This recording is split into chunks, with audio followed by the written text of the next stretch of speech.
राधे राधे भक्तों, स्वागत है आप सभी का हमारे चैनल में। और आज के वीडियो में हम देव उठनी एकादशी की कथा सुनेंगे। कार्तिक माह के शुक्ल पक्ष की एकादशी को देव उठनी एकादशी, देवोत्थान एकादशी, देव उठनी ग्यारस, प्रबोधिनी एकादशी आदि नामों से जाना जाता है। इस दिन श्री हरि विष्णु निद्रा से जागते हैं। तो आइए अब हम देव उठनी ग्यारस की पौराणिक कथा सुनते हैं। यह कथा शंखासुर नामक राक्षस की है। शंखासुर ने तीनों लोकों में बहुत ही उत्पात मचाया हुआ था। तब सभी देवताओं के आग्रह करने पर भगवान विष्णु ने उस राक्षस से युद्ध किया और यह युद्ध कई वर्षों तक चला। युद्ध में वह असुर मारा गया और इसके बाद भगवान विष्णु विश्राम करने चले गए।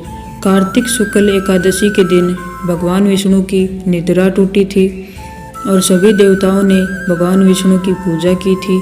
शिव महापुराण के अनुसार पौराणिक समय में दैत्यों का राजा दंभ हुआ करता था। वह बहुत बड़ा विष्णु भक्त था। कई सालों तक उसके यहाँ संतान नहीं होने के कारण उसने शुक्राचार्य को अपना गुरु बनाकर उनसे श्री कृष्ण मंत्र प्राप्त किया। यह मंत्र प्राप्त करके उसने पुष्कर सरोवर में घोर तपस्या की। भगवान विष्णु उसकी तपस्या से प्रसन्न हुए और उसे संतान प्राप्ति का वरदान दे दिया। भगवान विष्णु के वरदान से राजा दंभ के यहाँ पुत्र ने जन्म लिया।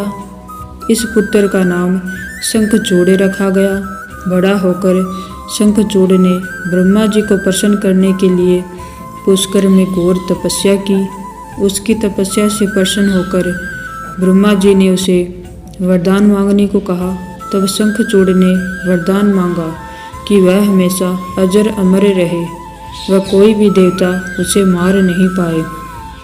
ब्रह्मा जी ने उसे यह वरदान दे दिया और कहा कि वह बद्रीवन जाकर धर्मध्वज की पुत्री तुलसी जो तपस्या कर रही है उससे विवाह कर ले।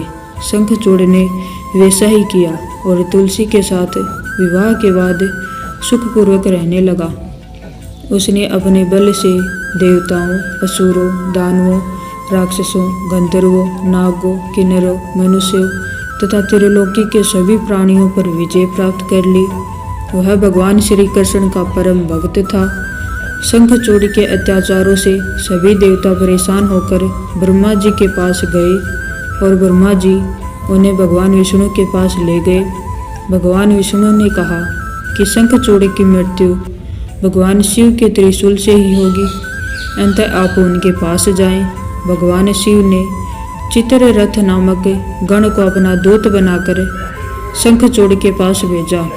चित्ररथ ने शंखचूड़ को समझाया कि वह देवताओं को उनका राज्य लौटा दें, परंतु शंखचूड़ ने मना कर दिया और कहा कि वह महेश्वर से युद्ध करना चाहता है। भगवान शिव को जब यह बात पता चली तो वे युद्ध के लिए अपनी सेना लेकर निकल पड़े। इस तरह देवता और दानवों में घमासान युद्ध हुआ, परंतु ब्रह्मा जी के वरदान के कारण शंखचूड़ को देवता हरा नहीं पाए। भगवान शिव ने शंखचूड़ का वध करने के लिए जैसे ही अपना त्रिशूल उठाया तभी आकाशवाणी हुई कि जब तक शंखचूड़ के हाथ में श्री हरि का कवच है और इसकी पत्नी का अस्तित्व अखंडित है, तब तक इसका वध असंभव है। आकाशवाणी सुनकर भगवान विष्णु वृद्ध ब्राह्मण का रूप धारण कर शंखचूड़ के पास गए और उससे श्री हरि कवच दान में मांग लिया। शंखचूड़ ने वह कवच बिना किसी संकोच के दान कर दिया। इसके बाद भगवान विष्णु शंखचूड़ का रूप बनाकर तुलसी के पास गए। शंखचूड़ रूपी भगवान विष्णु ने तुलसी के महल के द्वार पर जाकर अपने विजय होने की सूचना दी। यह सुनकर तुलसी बहुत प्रसन्न हुई और पति रूप में आए भगवान का पूजन किया व रमण किया। ऐसा करते ही तुलसी का अस्तित्व खंडित हो गया और भगवान शिव ने युद्ध में अपने त्रिशूल से शंखचूड़ का वध कर दिया।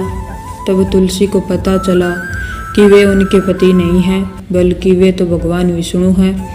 क्रोध में आकर तुलसी ने कहा कि आपने छल पूर्वक मेरा धर्म भ्रष्ट किया है और मेरे पति को मार डाला। अतः मैं आपको श्राप देती हूँ कि आप पाषाण होकर धरती पर रहें। तब भगवान विष्णु ने कहा, हे देवी, तुम मेरे लिए भारतवर्ष में रहकर बहुत दिनों तक तपस्या कर चुकी हो। तुम्हारा यह शरीर नदी रूप में बदलकर गंडकी नामक नदी के रूप में प्रसिद्ध होगा। तुम पुष्पों में श्रेष्ठ तुलसी का वृक्ष बन जाओगी और सदा मेरे साथ रहोगी। तुम्हारे श्राप को सत्य करने के लिए मैं पाषाण शालिग्राम बनकर रहूँगा। गंडकी नदी के तट पर मेरा वास होगा। देव प्रबोधिनी एकादशी के दिन भगवान विष्णु, शालिग्राम व तुलसी का विवाह संपन्न कर मांगलिक कार्यों का प्रारंभ किया जाता है। हिंदू धर्म मान्यता के अनुसार इस दिन तुलसी शालिग्राम विवाह करने से अपार पुण्य प्राप्त होता है। तो ये थी देवउठनी एकादशी की कथा। आइए अब व्रत और पूजन जानते हैं।